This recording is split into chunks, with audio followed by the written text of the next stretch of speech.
Hello guys, this is KC Patel and welcome to teachers factory. Teachers factory के YouTube channel में आप सभी का स्वागत है। अगर आप लोग फेसबुक पर देख रहे हैं तो फेसबुक पेज को फॉलो ज़रूर कर लें ताकि आप लोगों को टाइम टू टाइम नोटिफिकेशन मिलता रहे जैसे ही क्लास अपलोड होती है आपके फेसबुक पर या फिर यूट्यूब पर। पेपर 1 के CDP का एनालिसिस मैं ऑलरेडी करवा चुका हूं, तो आज हम करेंगे आपके पेपर 2 का जो सेट ई है। ठीक, सेट ई है, इसके CDP क्वेश्चन आपके पेपर 2 में जो 2 अगस्त 2023 में ऑफलाइन पेपर हुआ था, तो किस तरह से क्वेश्चन पूछे गए थे आपसे। तो जितने भी लोग पेपर 2 देने वाले हैं तो उनको यहाँ से समझ में आ जाएगा कि पेपर 2 में क्वेश्चन किस तरह से पूछे जाते हैं। जब से आपका ऑफलाइन पेपर पिछली बार हुआ है तो कुछ पैटर्न भी चेंज हुआ है। अब उतना ज़्यादा सिंपल क्वेश्चन नहीं आता, लेकिन अगर आपने CDP समझ ली है तो आप आंसर अपने आप कर सकते हैं। लेकिन सोचें कि हम रट करके क्वेश्चन चले जाएंगे और हम जा करके CDP में अच्छे मार्क्स ले आएंगे तो ये मुश्किल हो जाएगा आपके लिए। तो CDP आपको समझना ज़रूरी है। और जब 4 ऑप्शन आप पढ़ेंगे तो आपको अपने आप, अगर आपको नेगेटिव और पॉजिटिव चीज़ें समझ में आती हैं, वो आएंगी जब आप CDP को एक बार अच्छे से समझ लेंगे।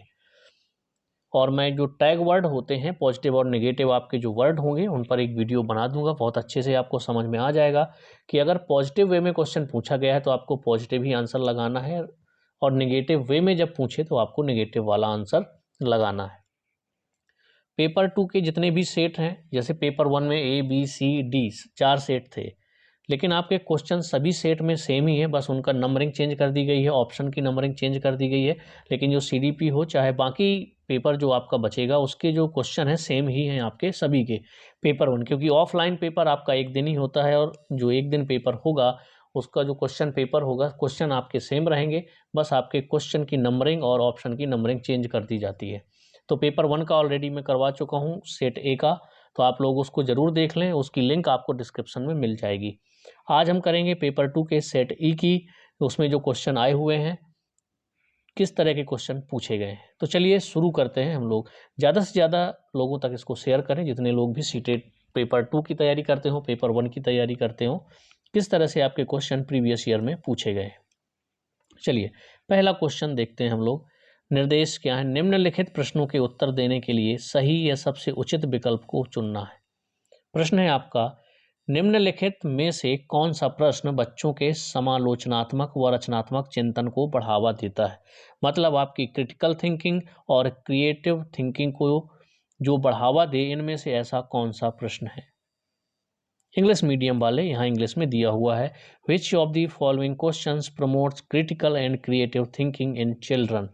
अब क्वेश्चन आपको चारों पढ़ेंगे तो आपको समझ में आ जाएगा कि ज़्यादा दिमाग का यूज किस में हो रहा है, जिसमें बच्चा खुद से सोचे। ऐसा कौन सा प्रश्न है जो पूछा गया है, वही आपकी क्रिटिकल थिंकिंग होगी, क्रिएटिव होगी, जिसमें बच्चा खुद एक्टिव रहे, उसको सोचने में अपने दिमाग से सोचे कि क्या आपका कौन सा प्रश्न में दिमाग का जोर लगेगा। प्रश्न देख लेते हैं। 4 ऑप्शन हैं आपके। पानी के बचाव के लिए सबसे अच्छा तरीका कौन सा हो सकता है और क्यों। तो देखिए, इसमें बच्चा खुद से सोचेगा, ये कोई ऐसी चीज़ तो है नहीं कि रटी हुई चीज़ है तुरंत आ जाएगा। सबसे अच्छा तरीका कौन सा है, सब बच्चों के अलग अलग तरीके होंगे, बिल्कुल सोच सकते हैं। और क्यों, अगर ऐसा तरीका जो आपने बताया तो क्यों, उसका रीज़न भी आपको देना है। तो इसमें बच्चा जो है खुद का दिमाग यूज़ करेगा, सोचेगा, एक्टिव रहेगा, तो ये बिल्कुल पहला आंसर सही हो सकता है। लेकिन उससे पहले चारों ऑप्शन जरूर पढ़ना है, क्योंकि प्रश्न पूछ रहा है ना कि सबसे अच्छा विकल्प हमें चुन के देना है। तो ये गलती आप बिल्कुल ना करें कि एक ऑप्शन आपको सही लगा और आपने उसको टिक कर दिया। हमें 4 ऑप्शन में से बेस्ट ऑप्शन निकाल के रखना है। तो पहला ऑप्शन हमें सही लग रहा है। दूसरा, आपके शहर में पानी कहाँ से आता है, नॉर्मल सी चीज़ है, उसमें सोचने की ज़रूरत नहीं है। अगर उसे पता होगा कि इस शहर से आ रहा है या यहाँ से आ रहा है, तुरंत बता देगा, सोचने विचारने का क्वेश्चन नहीं है। आपके देश में कुल कितने राज्य और कितनी राजधानियाँ हैं, अगर आपने पढ़ा हुआ है तो ज़्यादा सोचने की, मतलब खुद से सोचना ज़रूरी नहीं। अगर आपने कहीं पढ़ा है तो आप फटाफट आंसर दे सकते हैं, तो ये भी नहीं होगा। चौथा क्वेश्चन जो आपसे पूछा गया है, आपके देश का नाम व मानचित्र पर इसकी भौगोलिक स्थिति क्या है। तो ये भी आपका ज़्यादा दिमाग लगाने वाला क्वेश्चन नहीं है। अगर आपने पढ़ा है तो आप बता सकते हैं, और अपने देश का नाम तो सबको ही बता सकता है। मानचित्र में इसकी भौगोलिक स्थिति क्या है, अगर आप पढ़ने वाले स्टूडेंट हैं तो आप बता सकते हैं। लेकिन पहला ही सिर्फ ऑप्शन ऐसा है जिसमें बच्चा खुद सोचेगा और अलग अलग तरीके सोचेंगे। हर बच्चे का जो सोचने का तरीका है वो अलग अलग आपको ऑप्शन बताएंगे कि इस तरह से जो पानी है उसको बहुत अच्छे तरीके से बचाया जा सकता है और उसका रीजन भी देगा।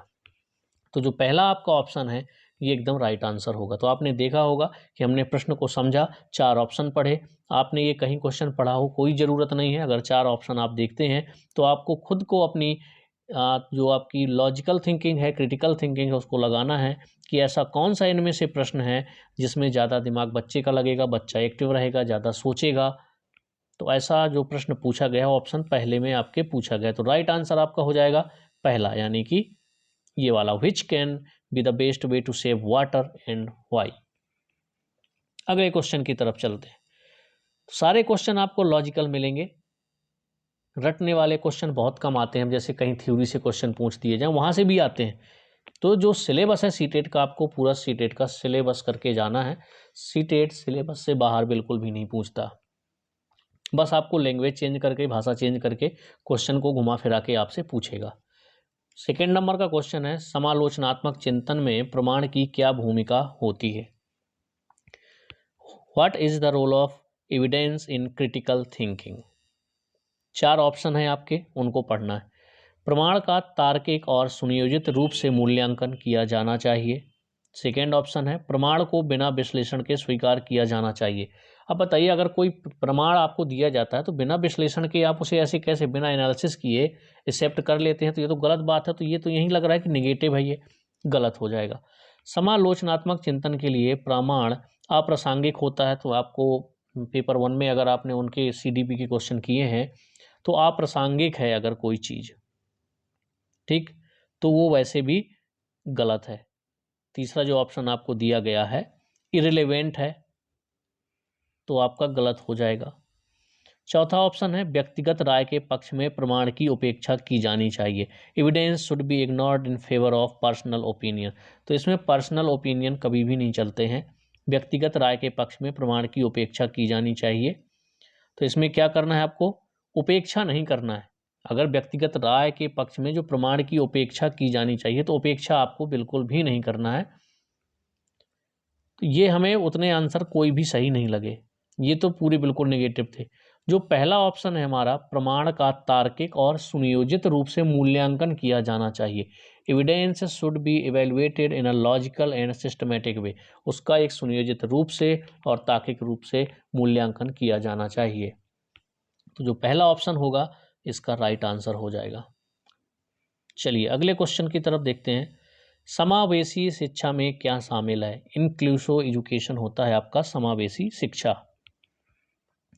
4 ऑप्शन है आपके, सभी शिक्षार्थियों के लिए मानक पाठचर्या। दूसरा ऑप्शन है, विद्यार्थियों का उनकी योग्यताओं के आधार पर पृथक्करण व वर्गीकरण करना। तो ये तो आपका यहीं से गलत लग रहा है, कभी भी विद्यार्थियों की योग्यता के आधार पर उनको अलग अलग ग्रुप बनाना, उनका वर्गीकरण करना बिल्कुल भी समावेशी शिक्षा नहीं है और ये नेगेटिव सेंटेंस है, याद रखिए। तीसरा है, विशेष आवश्यकता वाले शिक्षार्थियों को केवल व्यावसायिक शिक्षा का प्रावधान। तो ये भी आपको सेपरेट ऐसा कुछ भी नहीं पढ़ाना कि आप बच्चों की कैटेगरी बना दें। चौथा, व्यक्तिगत अंतरों की पहचान के परिणाम स्वरूप पाठचर्या में लचीलापन। बिल्कुल, तो आपका जो चौथा ऑप्शन हो बिल्कुल सही लग रहा है। कैसे, देखिए इंडिविजुअल डिफरेंसेस होते ही हैं, एक बच्चा दूसरे बच्चे से बिल्कुल एक जैसा नहीं हो सकता, बहुत सारी चीज़ों में अलग होंगे, उनमें इंडिविजुअल डिफरेंसेस पाए जाएंगे।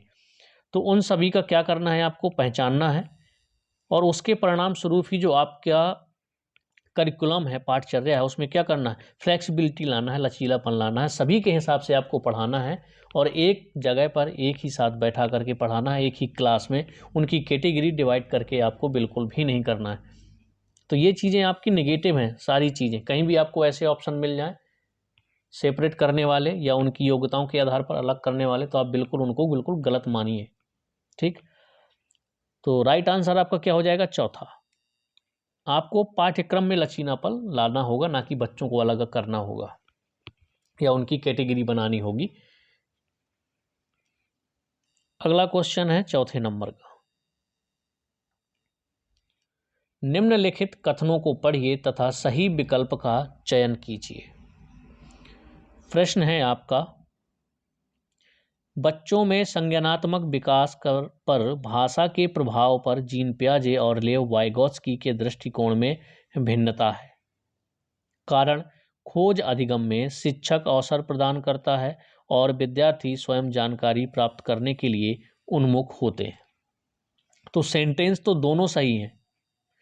बच्चों में संज्ञानात्मक विकास पर जो भाषा के प्रभाव पर जीन पियाजे और लेव वाइगोत्स्की के दृष्टिकोण में भिन्नता है, ये बिल्कुल सही है। जब आप इनकी थ्योरी पढ़ लेंगे जीन पियाजे और वाइगोत्स्की की, तो आपको समझ में आ जाएगा।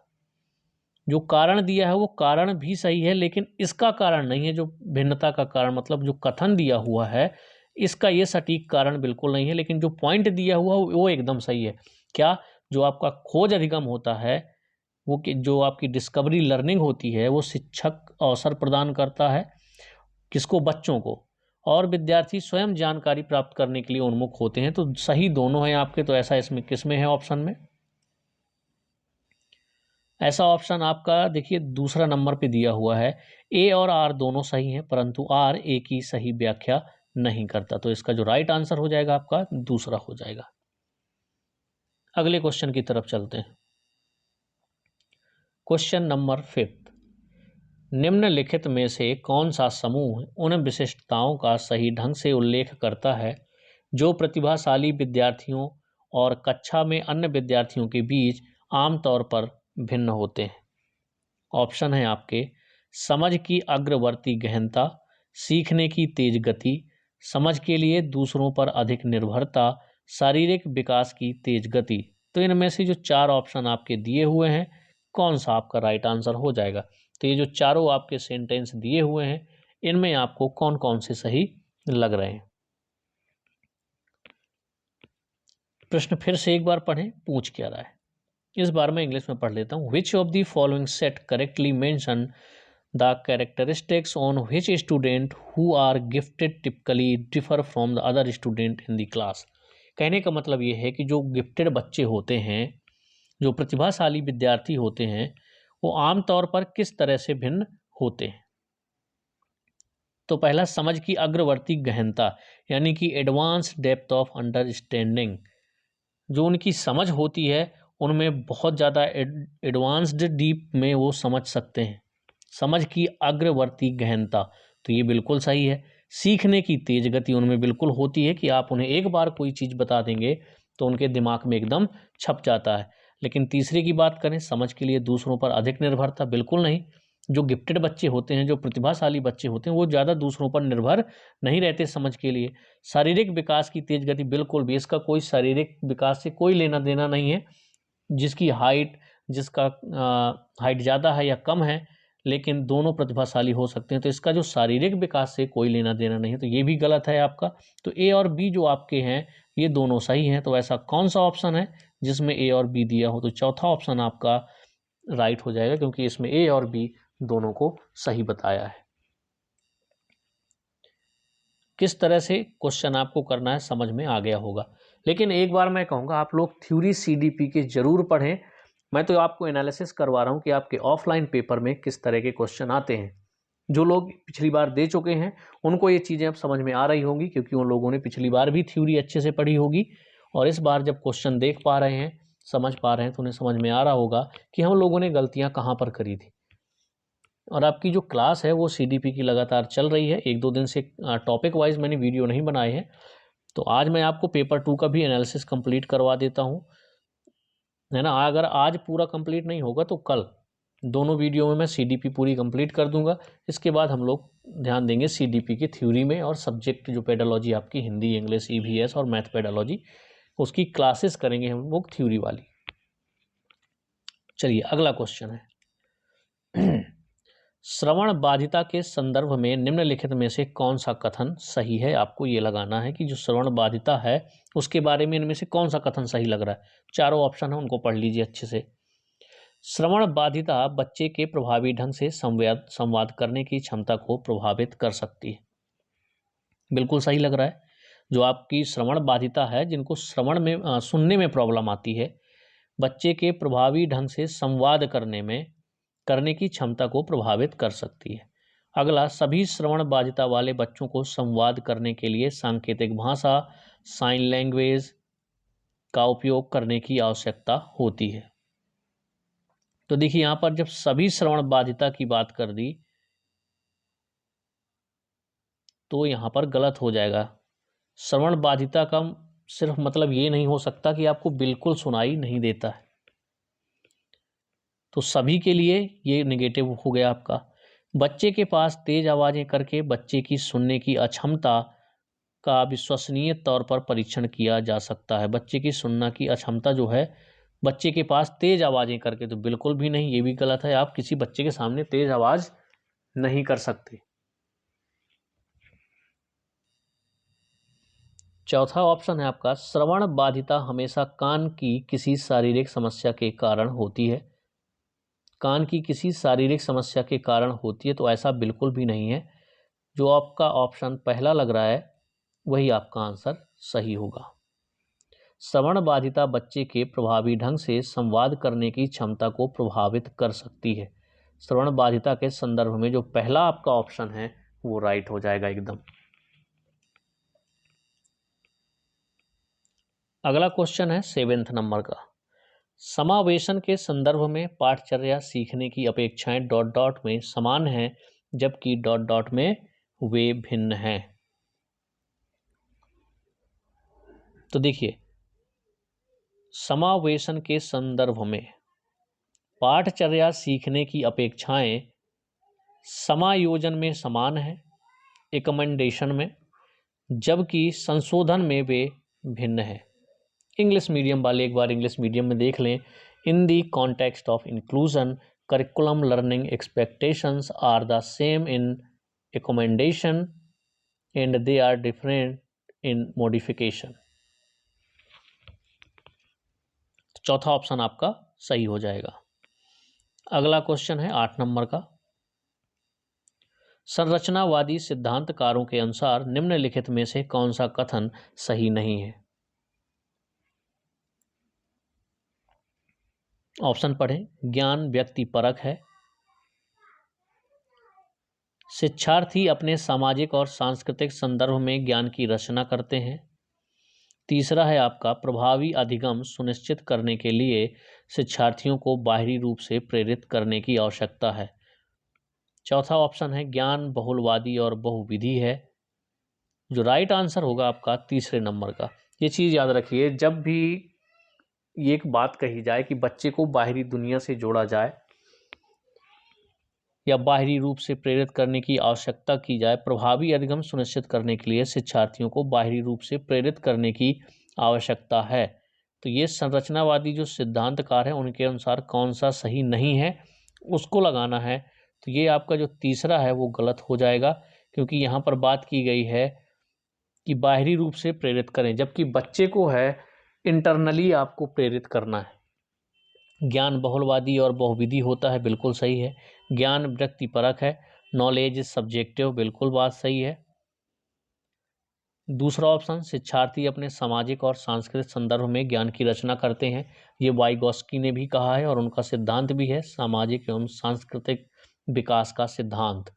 तो ये तीनों तो आपके सही हैं, लेकिन देखिए कब पॉजिटिव देखना है कब नेगेटिव ये भी आपको ध्यान रखना है। यहाँ पर क्वेश्चन ने पूछा कौन सा सही नहीं है, तो जो नेगेटिव होगा वही सही नहीं होगा, तो यहाँ का नेगेटिव जो दिखा रहा है आपका ऑप्शन वही आपका राइट आंसर हो जाएगा। तो तीसरा जो आपका ऑप्शन है वो राइट हो जाएगा। यहाँ पर देखिए एक्सट्रिंसली मोटिवेटेड बताया गया है ना, इंग्लिश में आप देख लीजिए, यानी कि बाहरी रूप से आपको उसे अभिप्रेरित करना है, तो ये नेगेटिव पॉइंट है। मैं ये मोटिवेशन वाला ऑलरेडी आपको बता चुका हूँ, चैप्टर भी पढ़ा चुका हूँ, और उसमें मैंने एक पॉइंट ये सीधा सीधा लिखा हुआ कि बच्चे को ना इंटरनली मोटिवेट करें ना कि एक्सटर्नली। ठीक, तो यहीं से आपको समझ में आ जाएगा। तो ये आपका राइट आंसर हो जाएगा तीसरे नंबर का। अगला क्वेश्चन है 9th नंबर का। निम्नलिखित में से कौन सा आंतरिक अभिप्रेरणा का उदाहरण है। वही इंटरनल मोटिवेशन की बात करें या इंट्रिंसिक मोटिवेशन की बात करें तो उसका बेस्ट एग्जाम्पल आपका कौन सा है। पहला है शिक्षक को प्रभावित करने के लिए परियोजना को पूरा करना, बिल्कुल ये इंट्रिंसिक नहीं हो सकता, ये बाहरी हो गया कि हमें शिक्षक को प्रभावित करना है। दूसरा, व्यक्तिगत आनंद के लिए एक वाद्य यंत्र बजाना, तो ये हो सकता है क्योंकि यहाँ से आपको इंटरनल मोटिवेशन मिलता है, वाद्य यंत्र बजा रहे हैं व्यक्तिगत आनंद के लिए, खुद के आनंद के लिए। डांट से बचने के लिए पढ़ाई करना, ये तो बाहरी हो गया। पुरस्कार राशि के लिए एक प्रतियोगिता में भाग लेना, ये भी आपको बाहरी। लालच आपको मिला कि पुरस्कार मिलेगा, तब आप प्रतियोगिता में जीत रहे हैं, भाग ले रहे हैं। शिक्षक को प्रभावित करने के लिए आप कोई काम कर रहे हैं, किसी को भी प्रभावित करने के लिए या किसी डर की वजह से आप कोई काम कर रहे हैं, वो आपका हो जाएगा एक्सटर्नल मोटिवेशन। जब इंटरनल मोटिवेशन यानी आंतरिक प्रेरणा की बात करेंगे तो आपको व्यक्तिगत आनंद के लिए एक वाद्य यंत्र बजाना, ये आपका राइट आंसर हो जाएगा। कितना आसान है ना सीडीपी को करना, अगर आपने उसको समझा कि प्रश्न कहना क्या चाह रहा है, आप ऑप्शन देखिए, आराम से आप उसका आंसर लगा सकते हैं। अगला प्रश्न है 10 नंबर का, निम्नलिखित कथनों को सही विकल्प का चयन कीजिए। यहाँ पर एक अभिकथन है और दूसरा आपको कारण दिया हुआ है।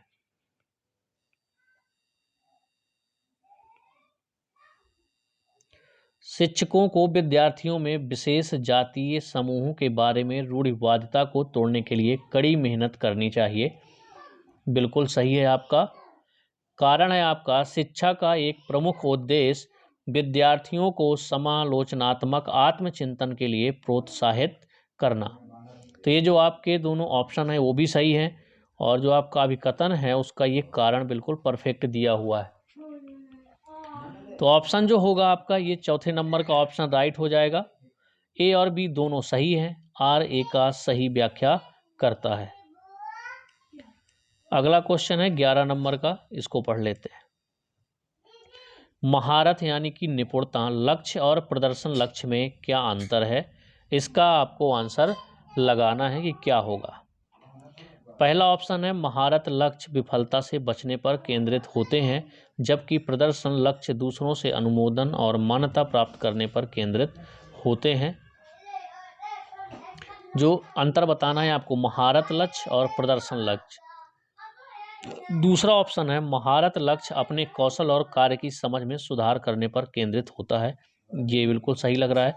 जबकि प्रदर्शन लक्ष्य उच्च ग्रेड प्राप्त करने या बाहरी पुरस्कार प्राप्त करने पर केंद्रित होता है। मुझे बिल्कुल यही राइट आंसर लग रहा है और आपका राइट आंसर भी यही होगा। बाकी ऑप्शन भी आप लोग पढ़िए, क्योंकि देखिए 4 ऑप्शन जब पढ़ेंगे ना तो सबसे बेस्ट आपको दूसरा ही लगेगा, क्योंकि जब आप किसी चीज़ में महारत हासिल करना चाह रहे हैं तो अपने कौशल और कार्य की समझ में सुधार पर केंद्रित होगा, जबकि जब प्रदर्शन आपको करना होगा तो उच्च ग्रेड प्राप्त करने के लिए या कोई पुरस्कार पाने के लिए उस पर आपका केंद्रित होगा, जो प्रदर्शन करने वाली चीज़ होगी।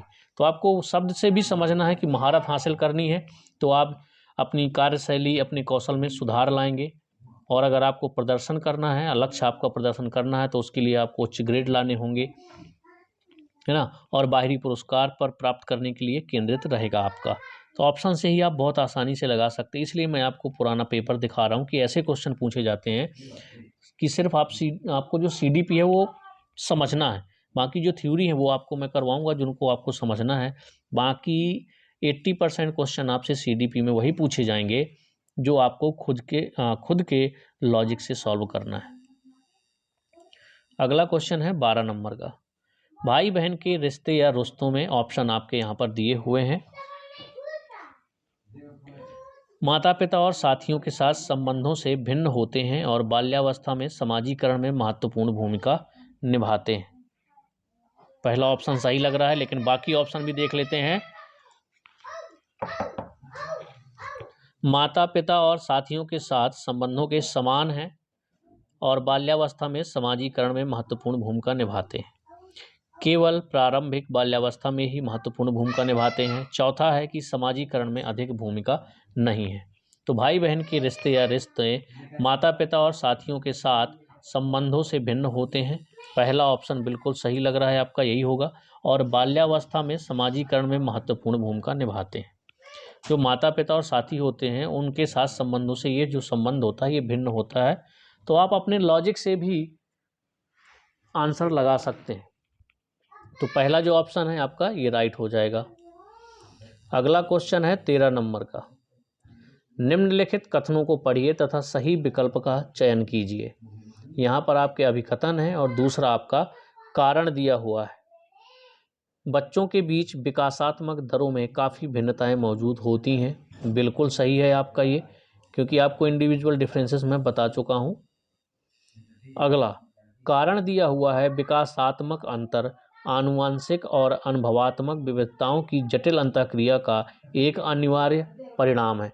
तो देखिए, विकासात्मक अंतर आनुवंशिकता से भी हो सकता है, आपका हेरेडिटी से भी इंडिविजुअल डिफरेंसेस होते हैं, अनुभव से भी आपके इंडिविजुअल डिफरेंसेस होते हैं।